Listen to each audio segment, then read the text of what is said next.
નમસ્કાર દર્શક મિત્રો, પાટવી ગુજરાતી ન્યૂઝ ચેનલમાં આપનું હાર્દિક સ્વાગત છે।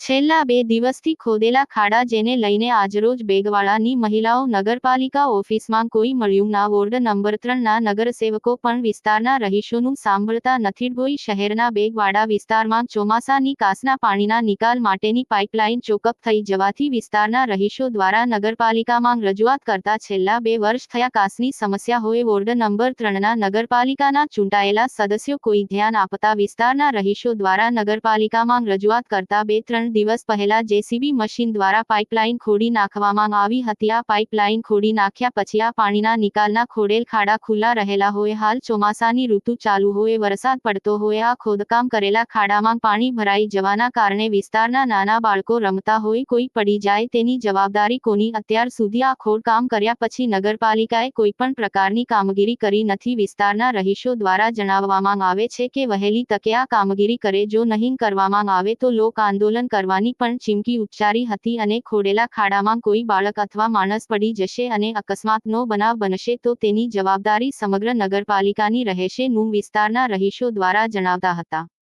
બાઇટ સ્થાનિક રહીશ ડભોઈ રિપોર્ટર બિલાલ બુરાવાલા।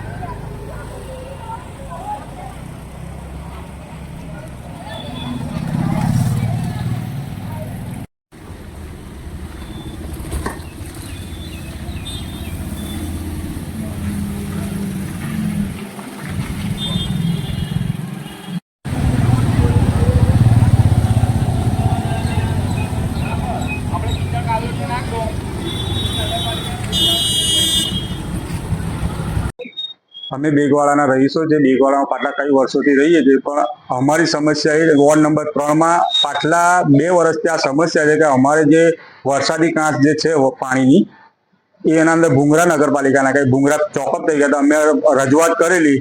તો રજૂઆત પાટલા 2 દિવસ પહેલા નગરપાલિકાનું જીસીબી આવી અને પાઇપો ભૂંગરા કાઢી ગયું છે અને ત્યાર પછી કોઈ ઝાંકવા આવ્યો નથી। અમારા ઘરના આંગણામાં એટલી ખરાબ પરિસ્થિતિ છે કે અમારા છોકરા પડીને મરી જાય એવી સમસ્યા છે। એટલે અમે નગરપાલિકાને વારંવાર રજૂઆત કરતા કોઈ નિકાલ આવ્યો નથી। અગર જો આ નિકાલ નહીં આવે તો અમે કાયદેસર રોડના ઉપર ધરણા કરીશું, ભૂખ હડતાલ કરીશું અને રોડ રોકો આંદોલન કરીશું।